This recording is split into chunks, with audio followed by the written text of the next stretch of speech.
Evidencias de fe genuina. Hemos estado viendo estos 2 domingos pasados evidencias de una fe genuina. Y les pido que me acompañen a Primera de Juan, capítulo 2. Primera de Juan 2, estamos en los versículos 18 al 23. Y esta será Evidencias de fe genuina, parte 3.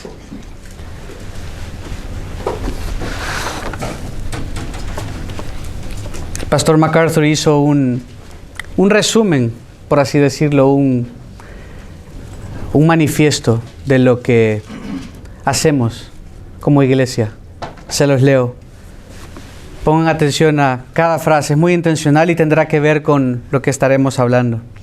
Predicamos a Cristo, que es el Hijo eterno, una naturaleza con el Padre eterno y el Espíritu eterno, el Dios trino, quien es el creador y dador de vida, así como el sustentador del universo y de todos los que viven en él, quien es el Hijo de Dios, nacido de una virgen, y el Hijo del Hombre, plenamente divino y plenamente humano, quien es aquel cuya vida en la tierra agradó perfectamente a Dios y cuya justicia es dada a todos los que por gracia mediante la fe se vuelven uno con Él, quien es el único sacrificio aceptable por el pecado que agrada a Dios y cuya muerte pagó el juicio divino, pagó en su totalidad la pena por los pecados de su pueblo, de los suyos, proporcionándoles perdón y vida eterna.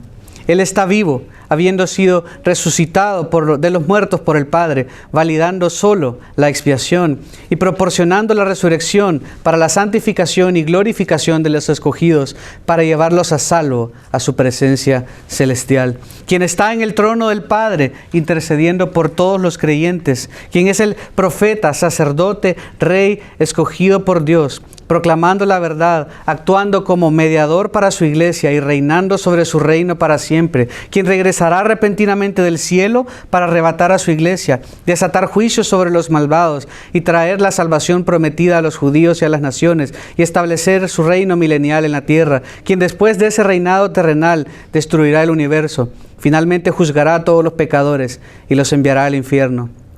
Luego creará los cielos nuevos y la tierra nueva, donde morará para siempre con sus santos, en gloria, amor y gozo. Este es el Cristo que predicamos. Es un resumen de lo que la Escritura afirma y que afirmamos y lo que predicamos. Ese es nuestro Cristo, ese es nuestro Señor.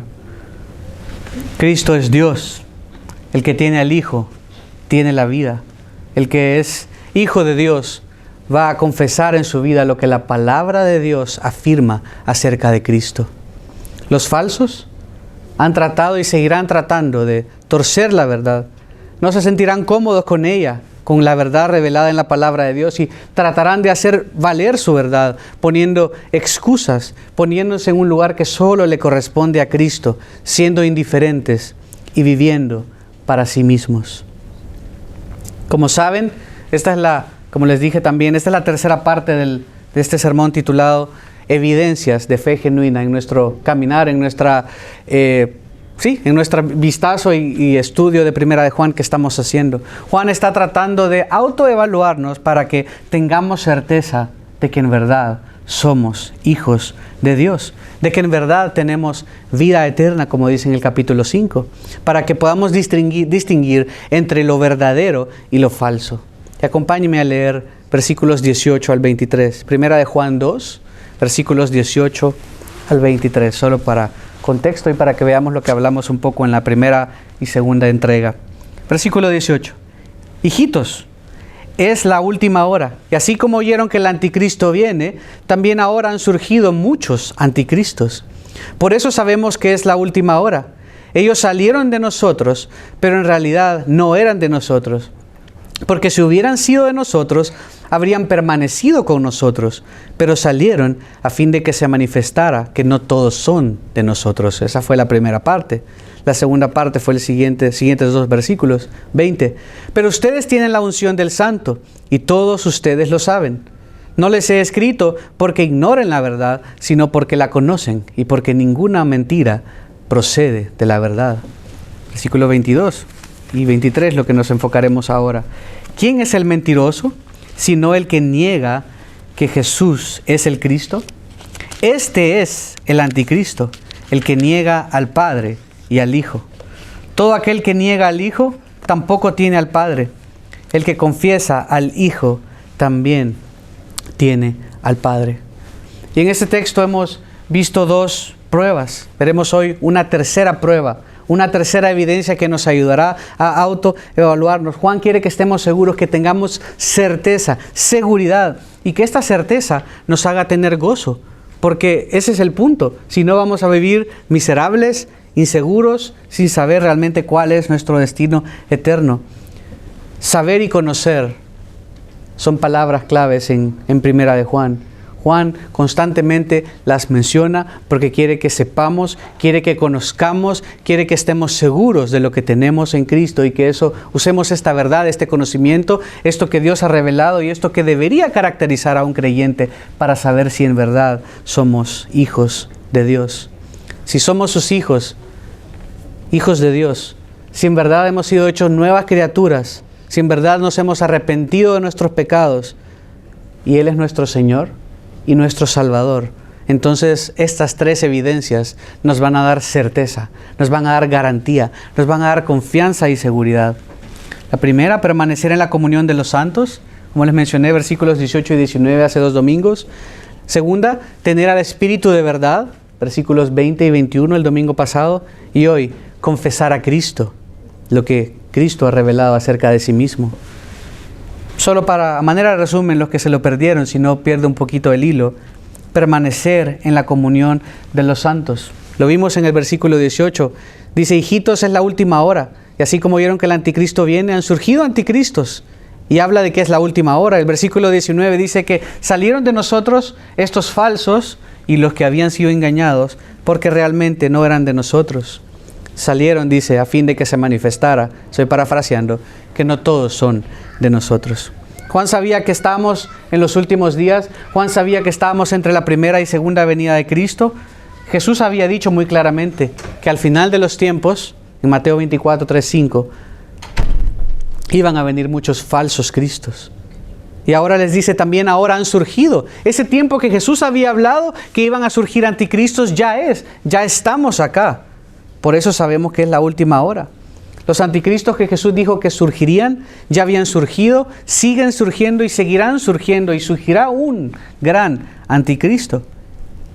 Y estos falsos cristos o pseudo cristos, que es lo que quiere decir la palabra anticristo, están activamente en contra de Cristo. Tratan de usurpar el lugar de Cristo y por eso niegan a Cristo. Aunque nunca lo dirán así tan abiertamente y le tratarán de jugar la vuelta, te lo pondrán de otras maneras, pero en última instancia se probará que no eran de nosotros.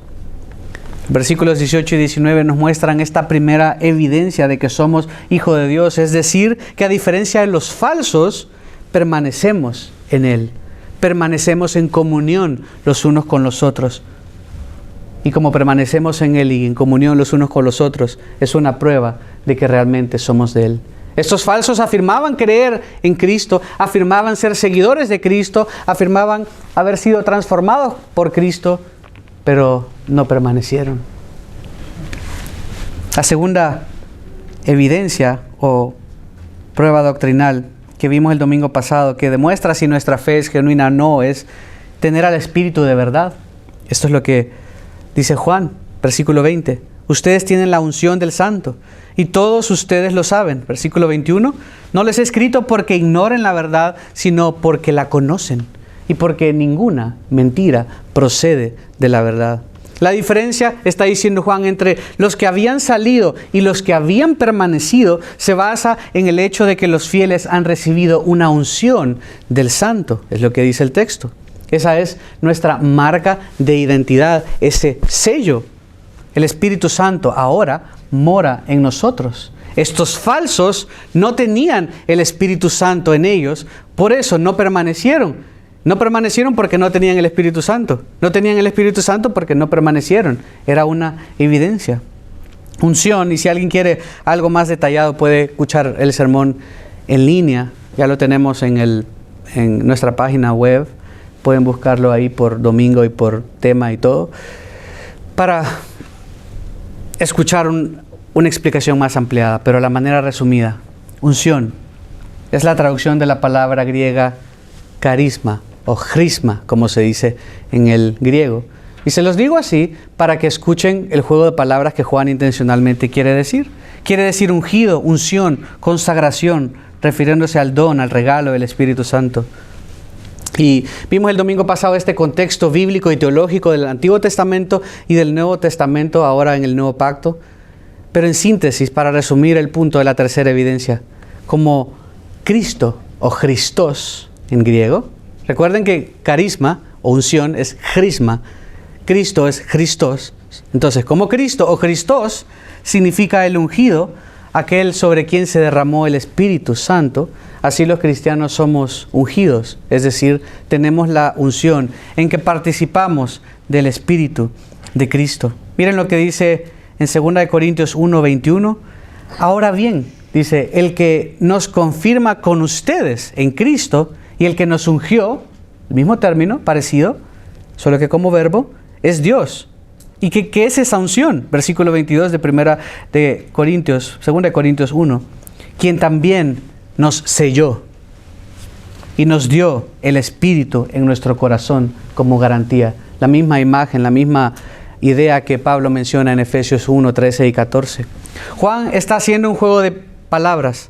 Anticristo, lo digo también en el griego, anticristos, Cristo, Christos, carisma, unción, crisma. Los anticristos decían tener un crisma especial, superior y místico, mientras que negaban a Christos. ¿Ven la relación de palabras? Los anticristos decían tener un crisma especial, pero negaban a Christos. En cambio, Juan les afirma que los anticristos eran falsos porque uno, no habían permanecido. Lo probaría en el número 2, es decir, no tenían la unción verdadera, ese carisma, ese don que es el Espíritu Santo. Lo que los hacía fallar en la tercera prueba, en la tercera evidencia, negaban a Cristo y se oponían a Él. Si no permanecieron estos anticristos, estos falsos, es porque no tenían el crisma. Estos anticristos no tenían el crisma, estos anticristos no tenían la unción, estos anticristos no tenían al Espíritu Santo. Y por eso negaban a Christos. Los anticristos decían tener el crisma, pero negaban a Christos, lo que probaba que eran anticristos y que realmente no tenían el crisma, diciéndolo de otra manera. Si no permanecieron, es porque los anticristos no tenían ese carisma, esa unción, ese Espíritu Santo, y por eso negaban a Cristo. En cambio, los verdaderos creyentes, los que en verdad tienen vida eterna, no son anticristos, no se oponen a Cristo, porque el Espíritu Santo mora en ellos y en nosotros. Y el trabajo del Espíritu Santo es, a diferencia de los anticristos, que decían tener la unción, ellos negaban a Cristo, pero si realmente tenemos la unción, si realmente el Espíritu Santo está en nosotros, no vamos a negar a Cristo, no nos vamos a oponer a Cristo como los anticristos, porque el Espíritu Santo, el propósito del Espíritu Santo es exaltar a Cristo. Estos falsos que habían salido de la iglesia en el tiempo de Juan en el que escribe, negaban a Cristo, pero decían tener una unción mística, especial, algo que probó que realmente no lo tenían. Salieron. El propósito del Espíritu Santo es exaltar a Cristo.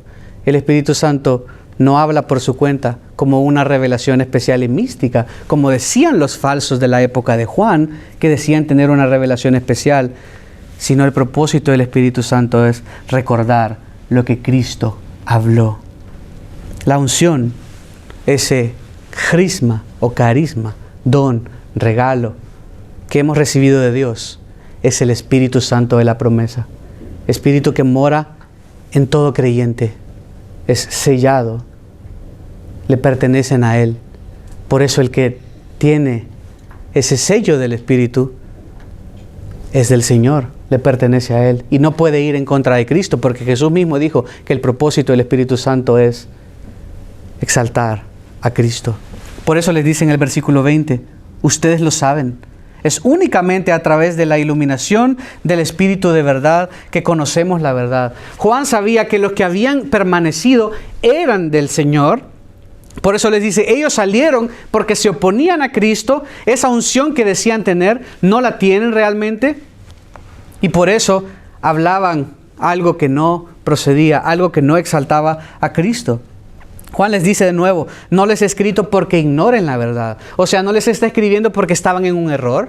Los del error habían salido. Estos habían permanecido. Les recuerda, ustedes tienen el Espíritu Santo dentro de ustedes. Por eso permanecieron. Y porque permanecen y tienen al Espíritu Santo, por eso va a ser el punto de hoy, no pueden hablar acerca de Cristo como hablaban estos falsos. Por eso ustedes no son anticristos. La conocen. Y dice, ninguna mentira procede de la verdad. Verdad, ese adjetivo, es un atributo de Dios, el Dios de verdad. Y ese mismo atributo se usa para describir al Espíritu Santo, porque Jesús mismo dice, el Espíritu de verdad, el que los guiará a toda verdad. No es simplemente la verdad porque, no, yo te voy a contar la verdad. Cuando dice la palabra la verdad, es la verdad de Dios, es infalible. Juan les está diciendo, ustedes tienen al Espíritu Santo morando en ellos.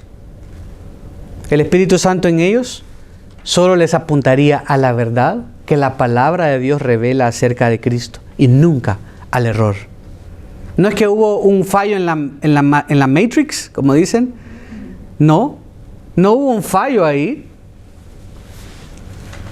No, tenían al Espíritu Santo. Y si tenían al Espíritu Santo, jamás el Espíritu Santo va a decir algo en contra de Cristo que no esté revelado en su palabra, porque el Espíritu Santo va a guiar a toda verdad y va a recordar todo lo que Jesús habló. Y no se va a exaltar a sí mismo, va a exaltar a Cristo. Ese es el propósito del Espíritu Santo. Y como hablamos hace unos meses, eso no hace al Espíritu Santo menos importante. No hace al Padre más importante porque Él envió a su Hijo. No hace al Padre y al Hijo más importante porque el Padre y el Hijo enviaron al Espíritu Santo. Son diferentes roles, diferentes funciones que trascienden, como vimos en la conferencia de matrimonios también, a nuestro matrimonio. Son roles, funciones diferentes, iguales en importancia. Y la Trinidad, esto es personas diferentes, funciones diferentes, pero con roles diferentes, pero iguales en esencia, iguales en gloria, dignos de toda suprema alabanza y todos los atributos de Él.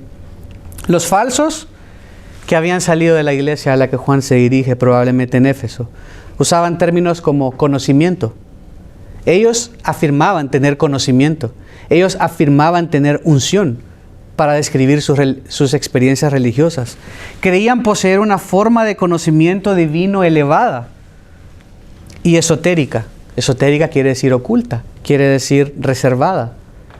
Tomaban la unción, el Espíritu Santo que supuestamente habían recibido de Dios, como una unción especial, como una revelación mística, secreta y trascendente que los nuevos convertidos no tenían.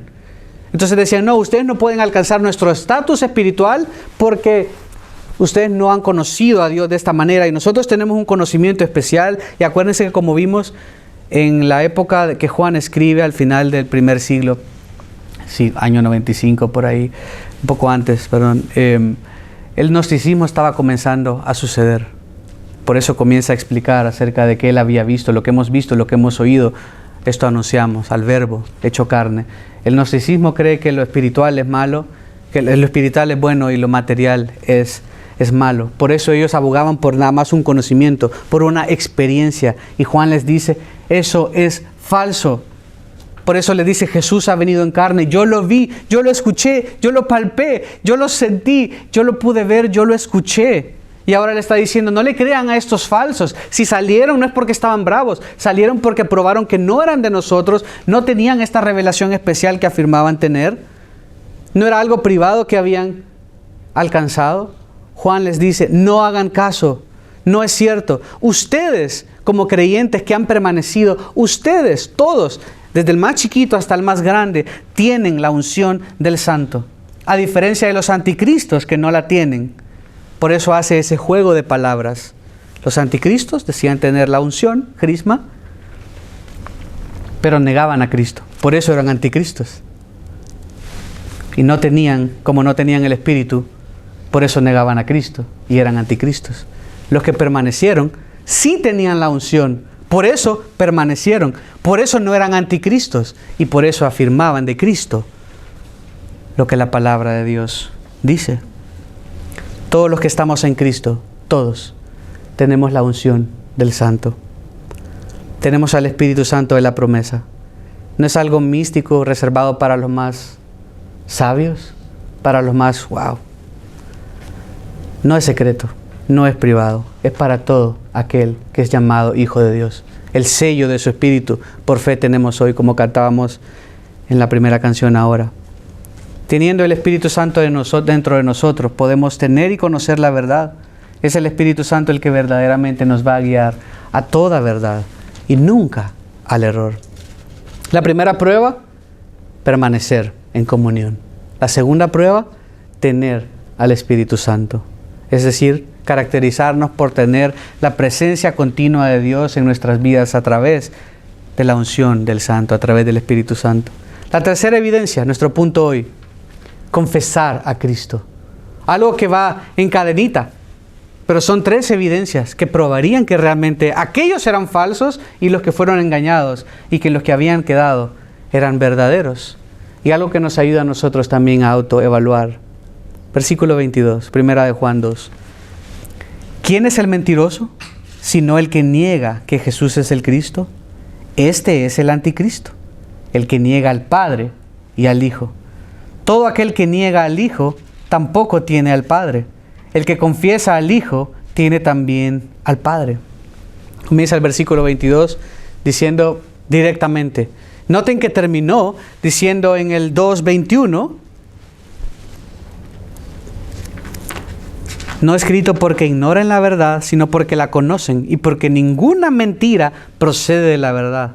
Dice, ustedes ya tienen la verdad, ninguna mentira procede de la verdad. Y luego comienza el versículo 22 diciendo, ok, entonces, ¿quién es el mentiroso?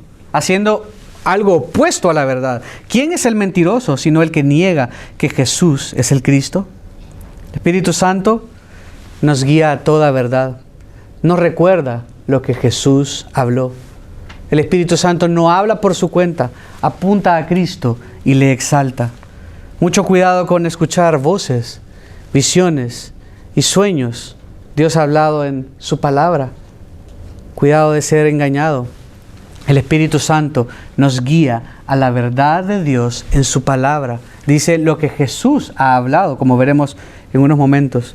Por eso Juan en los versículos anteriores les dijo que ellos ya conocían la verdad. ¿Por qué? Porque tenían al Espíritu Santo de Dios y Jesús mismo dijo que enviaría a un Consolador que estaría con ellos siempre y ahora sería el punto más álgido, más grande de Emmanuel. Ya no sería solo Dios con nosotros, sino Dios en nosotros.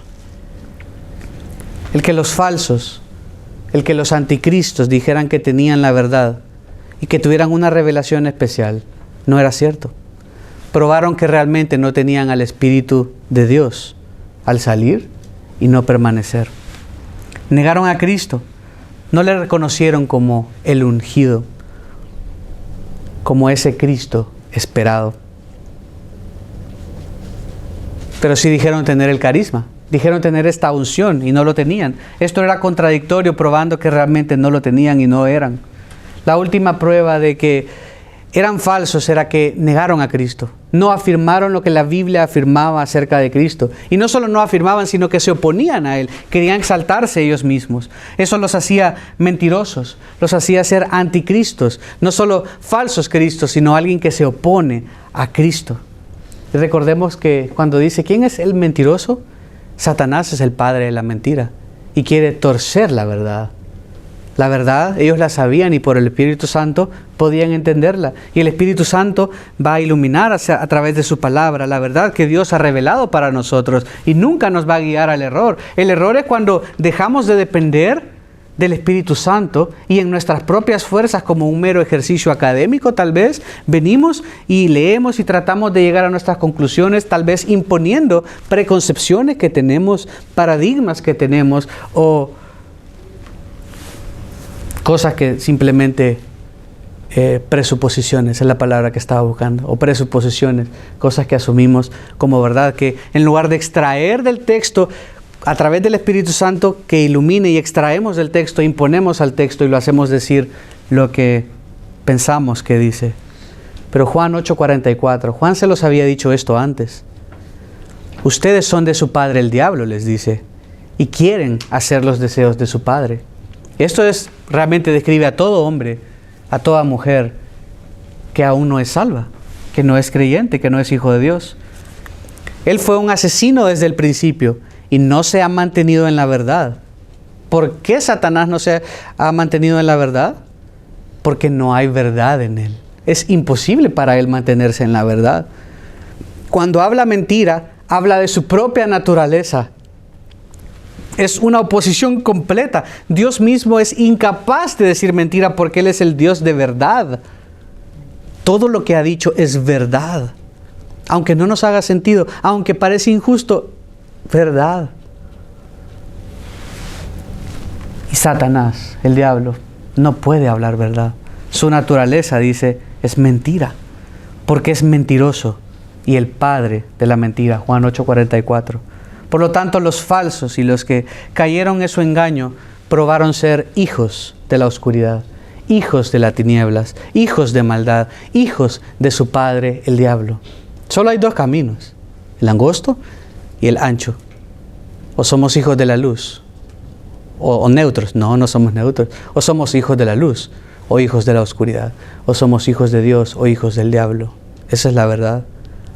El que está en la luz, anda en la luz, proclama la luz, reconoce la luz, permanece en la luz, habla verdad y no mentira, y por lo tanto reconoce que Jesús es el Cristo, es el ungido, es el Hijo de Dios hecho carne, 100% hombre y 100% Dios. Más aún es el único lugar,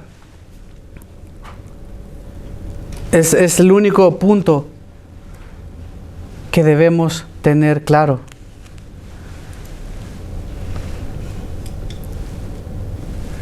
Que Jesús es Dios. Dije más aún lo dije mal, perdón. Lo confundí como que iba a un lugar que no iba. Debemos tener claro que Jesús es el Hijo de Dios, revelado en carne. Y debemos afirmar lo que la Biblia afirma. Debemos afirmar lo que Dios ha hablado en su palabra. Este es el único lugar, regresando a 1 de Juan 2, en los escritos de Juan, donde se usa mentiroso con un artículo. Noten que dice,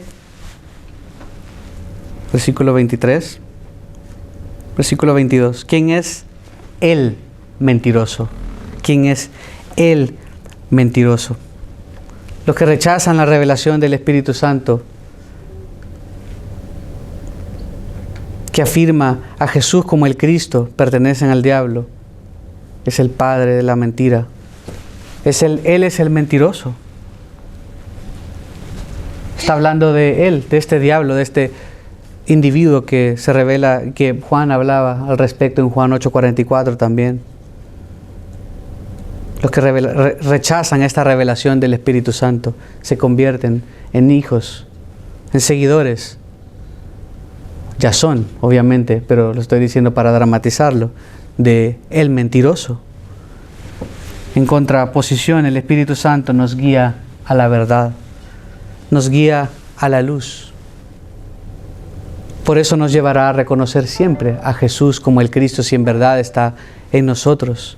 Los falsos, los que afirman la mentira, los que rechazan la naturaleza de Jesús como el Mesías, como ese enviado de Dios para dar su vida en rescate por muchos,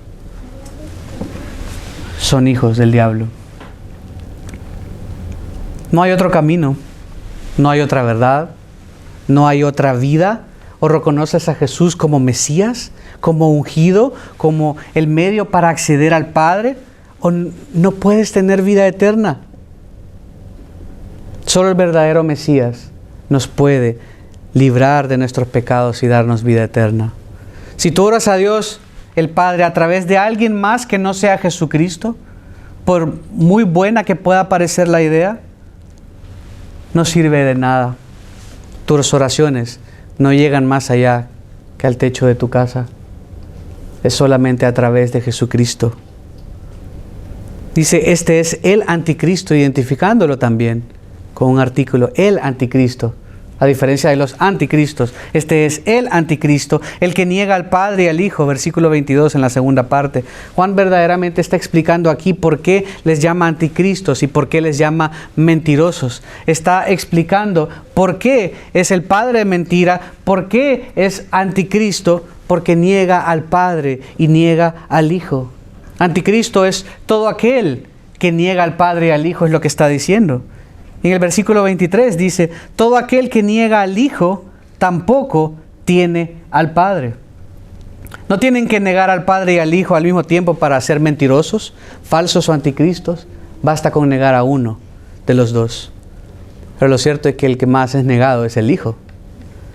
Si niegas al Hijo de Dios, niegas al Padre, porque son uno, porque son indivisibles. No hay como afirmar a uno y no al otro. No, es que a mí Jesús no me gusta tanto. Es que yo creo que Jesús no fue Dios. Es que yo solo con el Padre. No hay tal cosa. Todo aquel que niega al Hijo, también niega al Padre. El que niega al Hijo prueba que realmente no es hijo de Dios. Primera de Juan 5, en el capítulo 5, si me acompañan ahí. 2 capítulos después de donde estamos. Primera de Juan 5, versículos 10 y 12. Dice, el que cree en el Hijo de Dios tiene el testimonio en sí mismo. El que no cree a Dios ha hecho a Dios mentiroso. Y Dios no es mentiroso. Lo vimos. Porque no ha creído en el testimonio que Dios ha dado respecto a su Hijo. Y el testimonio es este, que Dios nos ha dado vida eterna. Y esta vida está en su Hijo. Fuera de su Hijo no hay vida eterna. Fuera de su Hijo no hay salvación. Versículo 12. El que tiene al Hijo tiene la vida. Y el que no tiene al Hijo de Dios no tiene la vida. Por eso dice Juan en el versículo 23, regresando al capítulo 2, que todo aquel que niega al Hijo tampoco tiene al Padre. El anticristo niega al Padre y al Hijo. Negará que ese es el camino. Negará que esa es la vida. Y todos estos falsos habían creído esto, afirmando tener la unción, afirmando tener la revelación especial. Cuando no la tenían, los llevó simplemente a predicar, a proclamar algo que Dios no había revelado. Lo cierto es que no puedes ser hijo de Dios si no amas a Cristo y le reconoces como tal. Si no depositas tu confianza en Él para salvación y no te arrepientes de tus pecados. Jesús, el Cristo, es el Hijo de Dios. Juan, en el Evangelio que escribió primero, capítulo 20, versículo 31, dijo, estas cosas se han escrito ¿para qué? Para que ustedes crean que Jesús es el Cristo. Juan no se lo estaba inventando. Esto es lo que Cristo mismo había dicho acerca de Él. Es el Hijo de Dios y para que al creer tengan vida eterna en su nombre. ¿Por qué? Porque el Padre y el Hijo son uno. El Hijo es Dios hecho visible, Dios revelado, como dice Colosenses 1:15. Él es la imagen del Dios invisible, el primogénito de toda creación. Por eso, el que ve al Hijo, ve al Padre. Es imposible mezclarlos o separarlos. Dios es uno, como dice Deuteronomio 6:9. Y existen 3 personas distintas y cada una de estas personas es Dios. De una manera en que solo hay un Dios y no 3. Es la triunidad. 3 en uno. Dios en 3 personas. Juan 14:8-11. Juan narra lo siguiente y dice, Señor, muéstranos al Padre y nos basta, le dijo Felipe. Jesús le dijo, ¿tanto tiempo he estado con ustedes y todavía no me conoces, Felipe? Y luego le dice, por si había dudas, el que me ha visto a mí, ha visto al Padre. ¿Cómo dices tú, muéstranos al Padre? ¿No crees que yo estoy en el Padre y el Padre en mí? Yo sé, pobre Felipe, yo tampoco hubiera entendido. Nosotros tampoco. Es fácil juzgar ahora que entendemos un poquito más. Un poquito más. Las palabras que yo les digo, no las hablo por mi propia cuenta, sino que el Padre que mora en mí es el que hace las obras. Créanme que yo estoy en el Padre y el Padre en mí. Y si no, crean por las obras mismas. Habiendo entendido por qué Juan decía, por ejemplo, que el que niega al Hijo niega al Padre, es importante saber que estos falsos estaban negando de alguna manera la divinidad de Cristo. Como un comentarista dice, para Juan la cúspide, es decir, el punto más alto de la herejía que estos falsos tenían, es negar que Jesús es el Mesías, negar que es el Hijo de Dios, negar que es el Salvador, reducir a Jesús al estado de un mero hombre, o no permitir más que una morada temporal de algún ser divino en él. Atacaba realmente la raíz, la base del cristianismo. Muchos de esos falsos negaban la realidad de la encarnación. No podían creer que como estaban comenzando con el gnosticismo y para ellos la materia era mala, no podían creer que Jesús había venido en carne. Algunos negaban que Jesús fuera hombre, algunos negaban que fuera Dios. Por eso es importante afirmar lo que la Biblia afirma, la verdad, y no ir más allá de lo que dice. Por esos días, unos años después de que Juan murió, surgió un hereje llamado Cerinto, que afirmó lo siguiente. Pónganle coco, como dicen. Una emanación divina, Cristo, esto es una herejía, no es algo para repetir. Una emanación divina, Cristo, vino sobre el hombre Jesús en su bautismo en la forma de una paloma y lo dejó en la crucifixión para que muriera solo como un hombre. Como resultado, las naturalezas humana y divina de Jesús nunca estuvieron debidamente unidas y la encarnación nunca tuvo lugar realmente. Este hombre fue declarado como hereje. Esto no es la que la Biblia declara. Y aunque Cerinto surgió con esto después de que Juan murió, se ve o se vislumbra por dónde iban estos falsos, negando aspectos de Cristo que la Biblia claramente refleja. El gnosticismo seguía atacando. Lo cierto que la Biblia es muy clara respecto de esto, respecto de quién es Cristo, respecto de que es 100% Dios, respecto de que es 100% hombre. Jesús era y es Dios. Él afirmó serlo. El Padre también afirmó que Él es Dios. Y el Espíritu Santo a través de las Escrituras y en cada uno de nosotros da testimonio también que Jesús es el Cristo. Es el Hijo de Dios, 100% hombre, 100% Dios como Dios lo reveló, para ser ese Mesías que nos libertaría del pecado y de la muerte. Jesús, a diferencia de lo que dijo Cerinto, no se convirtió en Dios, tampoco dejó de ser Dios, como vemos en Filipenses 2.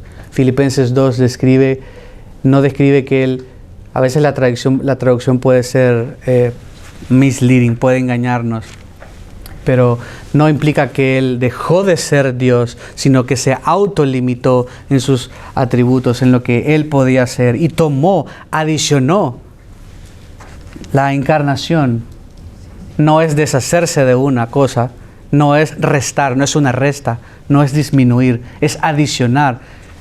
No dejó de ser Dios, se autolimitó en sus atributos de Dios y adicionó la naturaleza humana, de tal manera que Jesús era 100% divino, 100% humano. Siempre existió. No es que es un superhumano glorificado y no tenemos tiempo para entrar en todas las posibles herejías y cómo rebatirlas, pero sí debemos afirmar lo que la Biblia afirma. Y al final voy a terminar leyendo unos documentos importantes de lo que la Iglesia ha afirmado acerca de quién es Jesús. Primera de Juan 2:23. El que confiesa al Hijo tiene al Padre. El mentiroso negará al Hijo, negará al Padre. El que niega al Hijo, niega al Padre. Versículo 23. El que confiesa al Hijo, tiene también al Padre. Dios así lo ha querido manifestar. Fuera de Cristo, estás perdido en tu pecado. Si alguien no afirma a Jesús como el unigénito Hijo de Dios que quita el pecado del mundo, no tiene vida eterna, no va a permanecer en la fe. Quiere decir que no tiene el Espíritu de Dios. No puedes tener el Espíritu de Dios que apuntará a Cristo, exaltará a Cristo, revelará a Cristo y negar a Cristo. Si tienes al Espíritu Santo, tienes al Hijo, y si tienes al Hijo, tienes al Padre. Debes creer lo que la Biblia afirma. Debes confesar lo que la Biblia confiesa. No debemos dejarnos llevar por lo que sentimos, por lo que pensamos o por lo que dicen los demás. Lo que Dios demanda de nosotros es confesar al Hijo de Dios, creer en Él y confiar en Él para salvación. Sabemos que separados de Él, nada podemos hacer.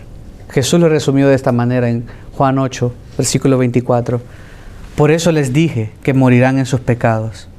Si no creen que yo soy, morirán en sus pecados. Ese era el destino de estos falsos. Ese es el destino de cualquiera que no afirme que Jesucristo es Dios, que Él es el Mesías, que Él es la revelación de Dios, que Él es la imagen visible del Dios invisible. Como dijo Douglas O'Donnell, desde Cerinto en el siglo II hasta Joseph Smith de los mormones en el siglo XIX, desde los arrianos hasta los testigos de Jehová hoy, luchamos con anticristos. Los judíos niegan a Jesús como el Cristo. Los musulmanes niegan a Jesús como el Hijo. Cierro cita. Y así, una y otra vez, muchos falsos tratarán de engañarnos. Incluso si alguien afirma que Jesús es el Cristo y el Hijo de Dios, pero viene, o más bien trata de venir delante de Dios a través de alguien más, orando a alguien más que no sea Jesús, que no sea en Jesús y a través de Jesús, no logrará su cometido. No tendrá acceso, por más lindo que suene, por más bonito que suene. Es que yo me conecto más con otra persona. Es que me conecto más con este santo, este otro santo. No hay manera de llegar al Padre si no es por Él. Solo a través de Jesús, solo a través de Él hay salvación. Arrio, este hombre que mencioné, uno de los herejes que declaraba como estos falsos cosas erróneas acerca de Jesús, hizo que la iglesia se reuniera y todavía olvidé el año, 395, hicieron el credo niceno por ahí, 300, 400 después de Cristo, y llegaron a esta conclusión. Se lo leo. Esto es lo que la Biblia revela acerca de Cristo.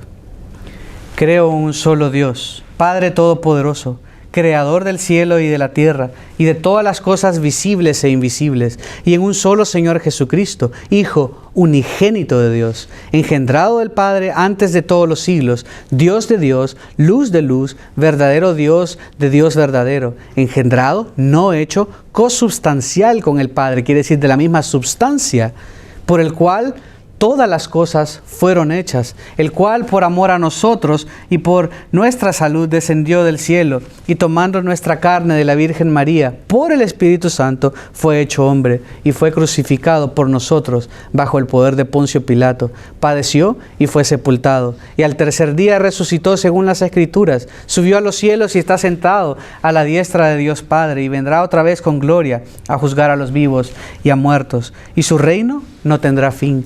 Y creo en el Espíritu Santo, Señor y dador de vida, procedente del Padre y del Hijo, el cual con el Padre y el Hijo juntamente es adorado y glorificado, que habló por los profetas. La Confesión de Fe de Westminster, escrita en 1646, igual nos ayuda a entender un poquito más. A manera de resumen, todo, ¿no? agradó a Dios en su propósito eterno escoger y ordenar al Señor Jesús, su Hijo unigénito, para ser mediador entre Dios y el hombre, el profeta, sacerdote, rey, la cabeza y el salvador de su iglesia, el heredero de todas las cosas y juez del mundo, a quien Él desde toda la eternidad le dio un pueblo que fuera su simiente y que a su tiempo fueran por Él redimidos, llamados, justificados, santificados y glorificados. El Hijo de Dios, dice, la segunda persona de la Trinidad, siendo verdadero y eterno Dios, igual y de una sustancia con el Padre, asumió, cuando la plenitud del tiempo había llegado, la naturaleza de hombre, con todas las propiedades y debilidades comunes de ella, aunque sin pecado, siendo concebido por el poder del Espíritu Santo en el vientre de la Virgen María, de la sustancia de ella. Así que dos naturalezas enteras, perfectas y distintas, la divina y la humana, fueron inseparablemente unidas en una persona, sin conversión, sin composición ni confusión, la cual persona es verdadero Dios y verdadero hombre, más un Cristo, el único mediador entre Dios y el hombre. El Señor Jesús, en su naturaleza humana y así unida a la divina, fue santificado y ungido con el Espíritu Santo, con ese crisma, sin medida, teniendo en sí mismo todas las riquezas de sabiduría y conocimiento, en quien le agradó al Padre que habitase toda la plenitud de la deidad, como leímos, con el fin de que siendo santo, inocente, sin mancha, lleno de gracia y de verdad, Él pudiera estar totalmente equipado para ejecutar el oficio de mediador y fiador, el cual oficio Él no tomó de sí mismo, sino que fue llamado a ello por su Padre, quien puso todo poder y juicio en su mano, y le dio mandamiento para ejecutar el mismo. Este oficio el Señor Jesús asumió con buena voluntad para desempeñarlo, se sujetó a la ley y perfectamente la cumplió, padeció los tormentos más graves en su alma y los sufrimientos más dolorosos en su cuerpo. Fue crucificado y murió, fue sepultado y estuvo bajo el poder de la muerte, aunque no vio corrupción. Al tercer día resucitó de entre los muertos, con el mismo cuerpo en el cual había sufrido, con el cual también ascendió al cielo y está ahí sentado a la diestra del Padre, haciendo intercesión, y regresará para juzgar a los hombres y a los ángeles al fin del mundo. Y el más reciente es la declaración sobre cristología que hizo el ministerio Ligonier. Nos servirá de resumen para ver lo que la Biblia afirma. Este es más corto. Confesamos el misterio y el asombro de Dios hecho carne.